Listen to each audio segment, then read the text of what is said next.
Hello student, आज हम हिंदी व्याकरण का वाक्य के भेद पढ़ने वाले हैं। तो चलिए वीडियो स्टार्ट करते हैं। वाक्य के भेद रचना के आधार पर और अर्थ के आधार पर होते हैं। तो हम आज पढ़ेंगे रचना के आधार पर वाक्य के 3 भेद होते हैं: सरल वाक्य, संयुक्त वाक्य और मिश्र वाक्य। चलिए उदाहरण के साथ देखते हैं। पहला वाक्य का भेद है सरल वाक्य। जिस वाक्य में एक ही मुख्य क्रिया हो उसे सरल वाक्य कहते हैं, यानी सिंपल सेंटेंस।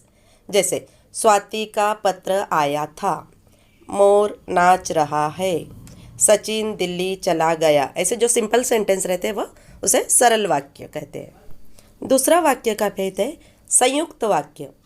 संयुक्त वाक्य में 2 या 2 से अधिक सरल वाक्य समुच्चय बोधकों जैसे और, परंतु, तथा या आदि से जुड़े होते हैं, उसे संयुक्त वाक्य कहते हैं। चलिए उदाहरण देखते हैं।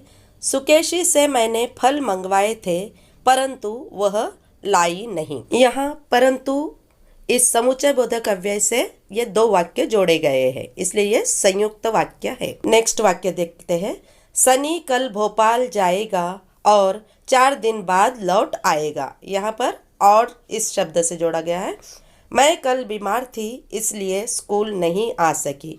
इस वाक्य में इसलिए इस समुच्चय बोधक अव्यय से दोनों वाक्य जोड़े गए हैं। तीसरा वाक्य का भेद है मिश्र वाक्य। जिस वाक्य में एक प्रधान और शेष आश्रित उपवाक्य हो उसे मिश्रित वाक्य या मिश्र वाक्य कहते हैं। अर्थात एक वाक्य मुख्य होता है और दूसरा उस पर आश्रित होता है, यानी उसके बगैर दूसरा वाक्य पूरा नहीं होता। जैसे पारुल ने कहा था कि वह पचमढ़ी जाएगी। वह पचमढ़ी जाएगी, यह प्रधान वाक्य है, मुख्य वाक्य है, और दूसरा उस पर आश्रित है। चलिए आगे के वाक्य देखते हैं। यह वही घड़ी है जो ऐश्वर्या लाई थी। कल जुहू पर दिन भर विश्राम कर लेंगे तो थकावट दूर हो जाएगी। मिश्र वाक्य पहचानने की एक छोटी सी ट्रिक है। जो समुच्चय बोधक अव्यय जैसे कि, जो, सो, तो, इन समुच्चय बोधक अव्यय से ये 2 वाक्य जोड़े जाते हैं।